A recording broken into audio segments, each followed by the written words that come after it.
Assalamualaikum warahmatullahi wabarakatuh. Alhamdulillah alamin. Allahumma shalli ala sayyidina Muhammad wa ala ali sayyidina Muhammad. Pemirsa KC News dimanapun Anda berada, salam jumpa kembali dengan saya Aziz Rahman di program Kabar Petang edisi Rabu 28 Juli 2021. Insya Allah beberapa menit ke depan kami akan menemani Anda mencermati dan menelaah berita paling menarik dan paling populer hari ini bersama narasumber yang kompeten di bidangnya dan tentunya dari sudut pandang Islam. Baiklah pemirsa, inilah kabar petang selengkapnya.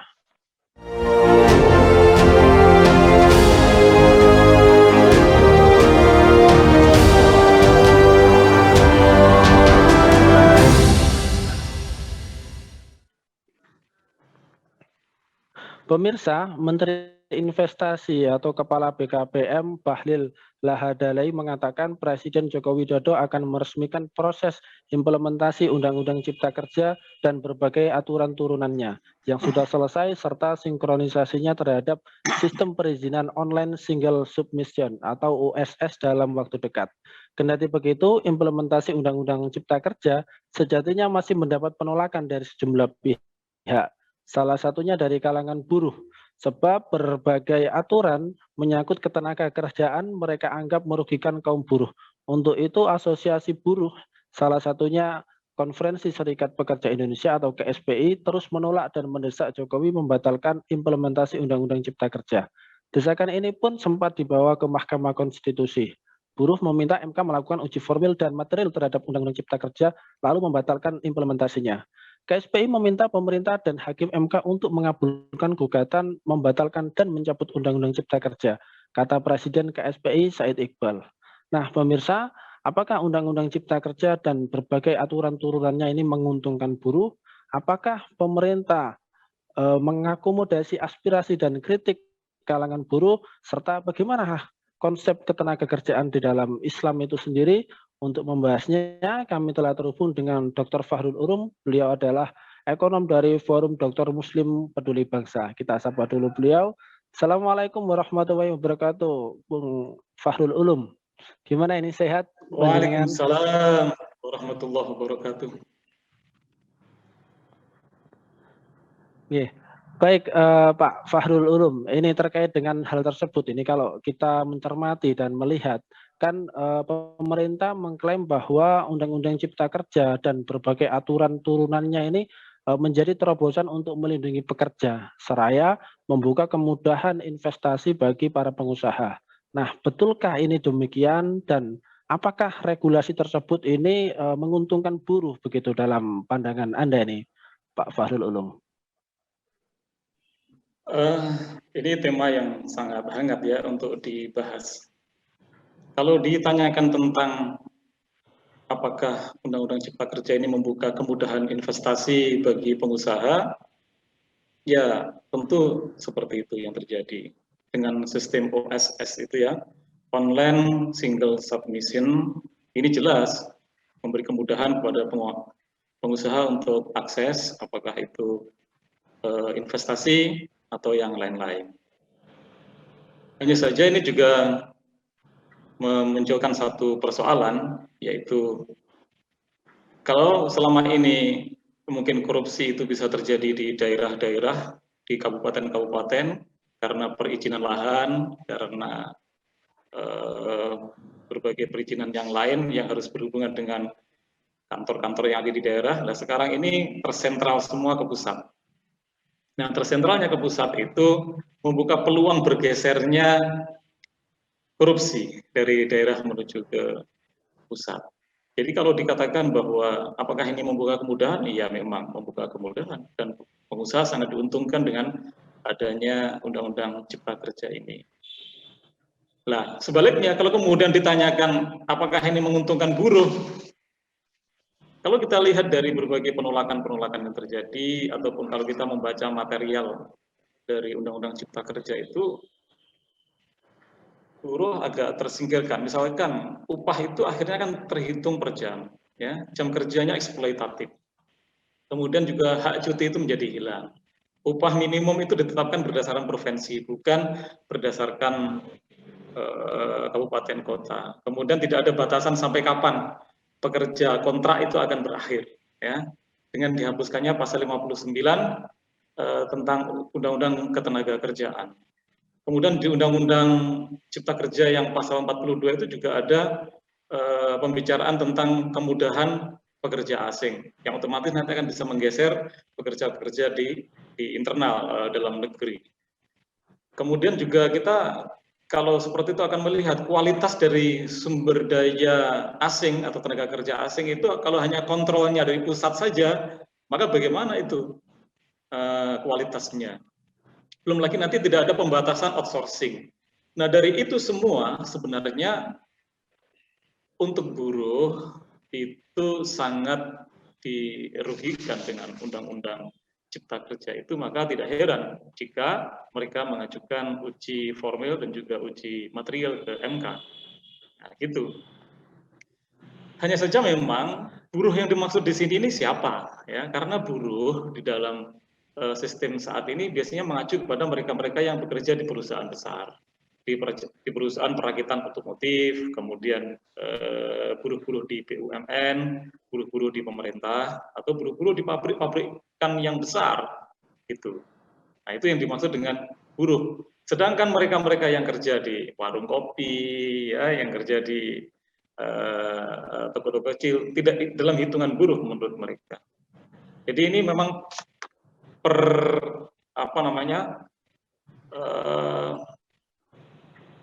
interaksi yang berbeda antara pengusaha dengan buruh dalam konteks buruh di perusahaan-perusahaan besar. Jadi seperti itu. Kalau kemudian ditanyakan apakah menguntungkan, membuka kemudahan bagi investasi atau juga menguntungkan buruh apa tidak? Begitu. Ya, baik, Pak Dokter, ini terkait jika kita mencermati ya bahwasanya ini kan ada Undang-Undang Tenaga Kerja ya, terus kemudian ada yang biasa kita sebut dengan Undang-Undang Omnibus Law. Nah, pertanyaannya adalah apakah Undang-Undang Omnibus Law ini disusun untuk melanggengkan oligarki dan bagaimana dampak undang-undang tersebut ini khususnya bagi kalangan buruh tadi ini, Pak Dokter? Oligarki itu kan sistem pemerintahan di mana kekuasaan politik itu ada beberapa gelintir orang atau beberapa kalangan elit. Elit di sini bisa terdiri dari para pengusaha, elit itu juga bisa dari kalangan militer, elit juga bisa dari kalangan keluarga, itulah oligarki. Nah, pengusaha, militer, keluarga, ini kemudian mereka bersatu padu menguasai kekuasaan politik di satu negara, itu oligarki. Nah, kalau sudah berkuasa itu fitrah manusia, tentu saja ditambah dengan keserakahan yang dimiliki oleh mereka, cenderung untuk ingin melanggengkan oligarki tersebut. Apapun akan dilakukan, termasuk merubah perundang-undangan. Jadi kalau kita lihat materinya, kita lihat sasarannya dari investasi itu, kalau kita lihat penekanannya kepada buruh, kelihatan sekali atau patut diduga ada upaya untuk melanggengkan oligarki. Kita lihat kan, misalkan begini, kalau kita lihat sasaran dari investasi-investasi yang diharapkan oleh upaya Undang-Undang Omnibus Law itu kan banyak dana-dana itu dimasukkan ke BUMN. Nah, BUMN itu siapa komisarisnya? BUMN itu siapa direktur-direkturnya? BUMN itu ada kaitannya dengan para pemodal yang ada di dunia politik. Jadi sekelompok oligarki ini mereka investasi di dunia politik, ya, kekuasaan, kemudian muncullah penguasa, kemudian mereka kong kali kong. Nah, disitulah kemudian usaha-usaha negara itu masih dikuasai oleh oligarki itu. Kemudian ketika investasi itu masuk ke mana? Lebih banyak masuk ke BUMN, padat modal, bukan padat karya.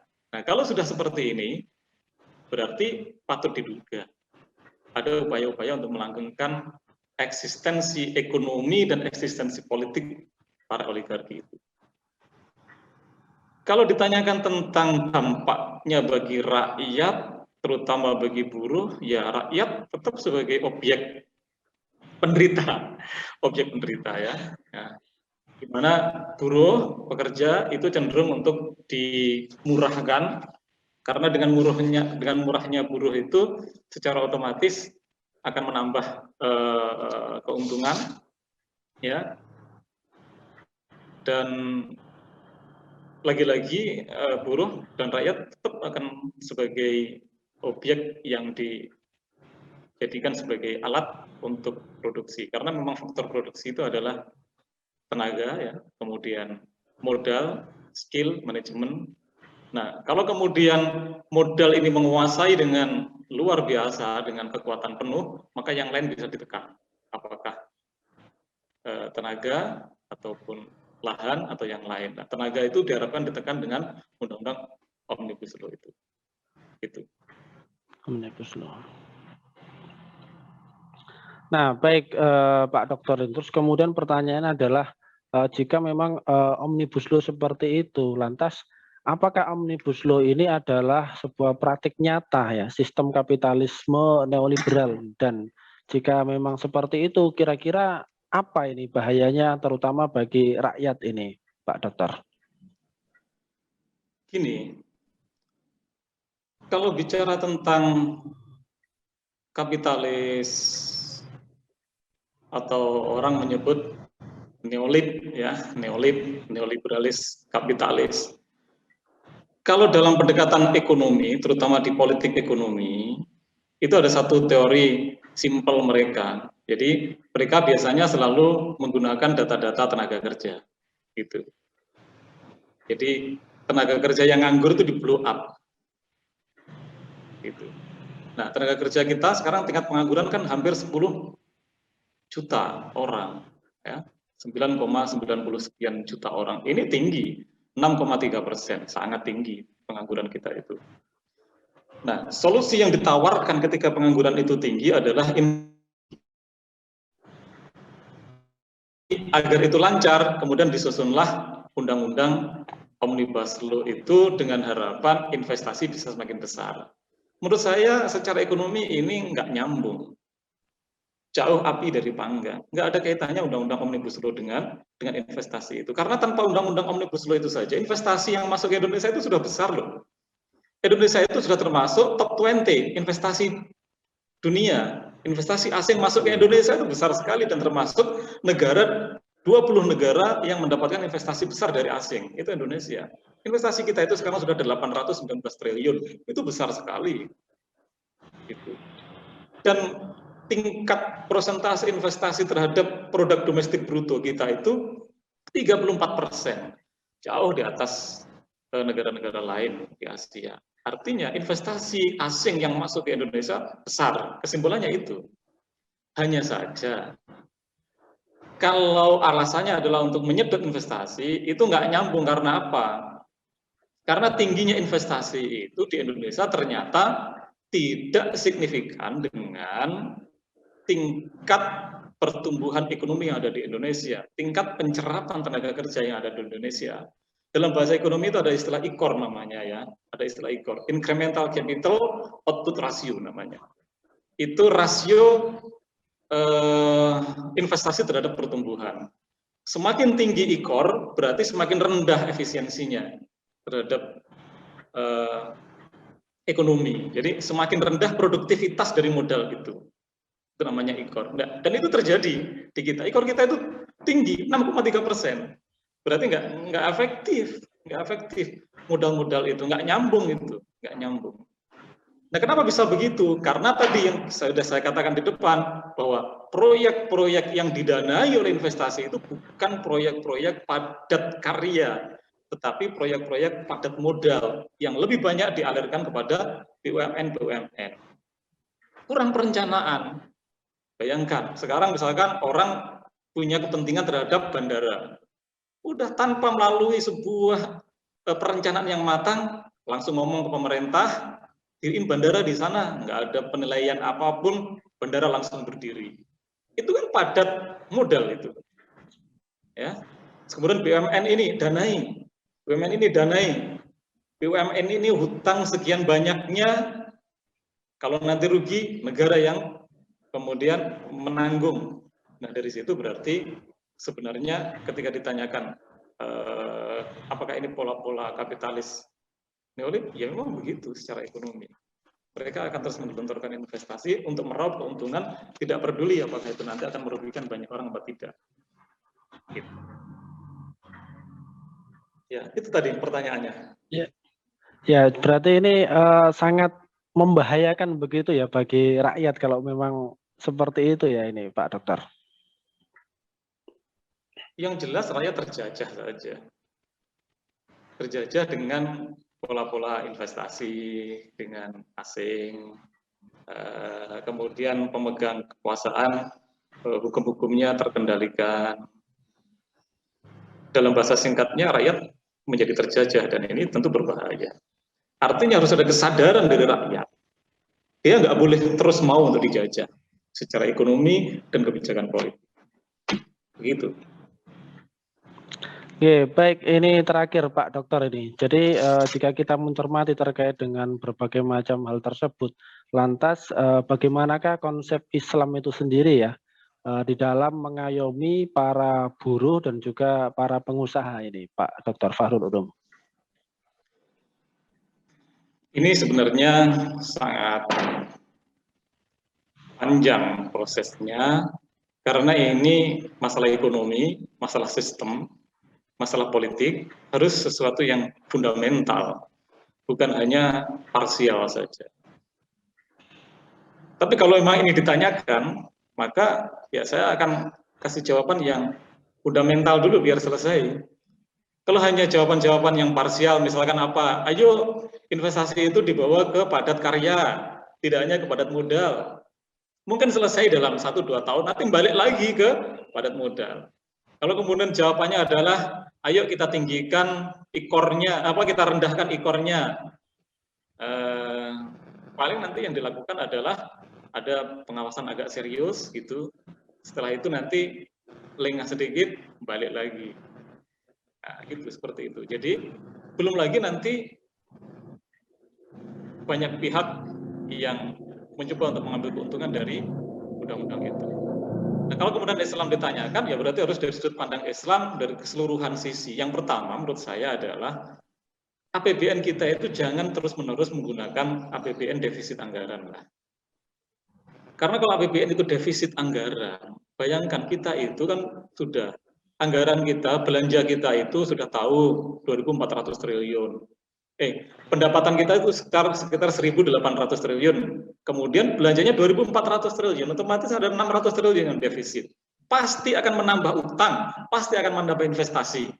Di situ kesempatan yang dipakai para imperialis, para neolib. Gitu. Terus lagi nanti menambah pajak. Pasti itu akan menambah pajak. Ingat, 89% APBN kita didanai dari pajak. Nah, kalau kemudian pajak itu tinggi dan dibebankan kepada rakyat, bagaimana mungkin produktivitas rakyat itu akan tinggi? Lagi-lagi akan terjajah. Yang kedua, hindari hutang. Tapi kan susah, karena pakai defisit anggaran. Kita terus hutang. Hutang kita sudah 1.000 triliun lebih. Lebihnya silahkan dihitung sendiri. Besar itu. Dan itu riba. Riba. Bagaimana mungkin kita akan menjadi negara yang baldatun thayyibatun wa rabbun ghafur kalau kemudian berdiri di atas ekonomi yang ribawi.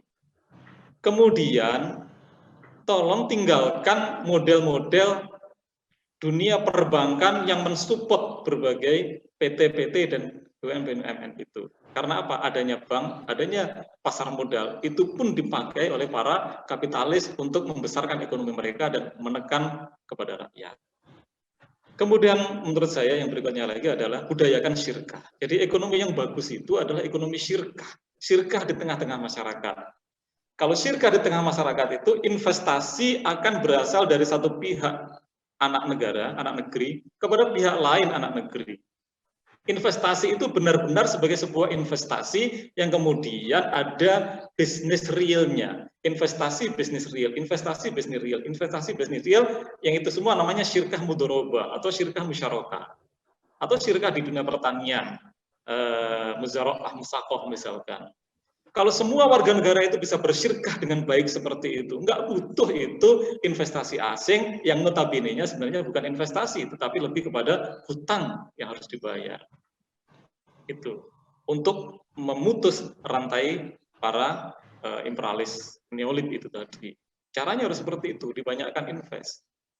Nah, kalau kemudian invest internal ini bisa berjalan dengan baik, maka ekonomi itu dengan sendirinya akan tumbuh, dan tumbuhnya itu tidak bubble ekonomi, tidak bubble, tetapi tumbuhnya itu mentes dalam bahasa Jawa, berisi, benar-benar gitu. Dan yang berikutnya lagi, kalaulah memang kemudian mengembangkan usaha, ada pengusaha, ada karyawan, maka lakukanlah model ijarah dengan akad yang benar.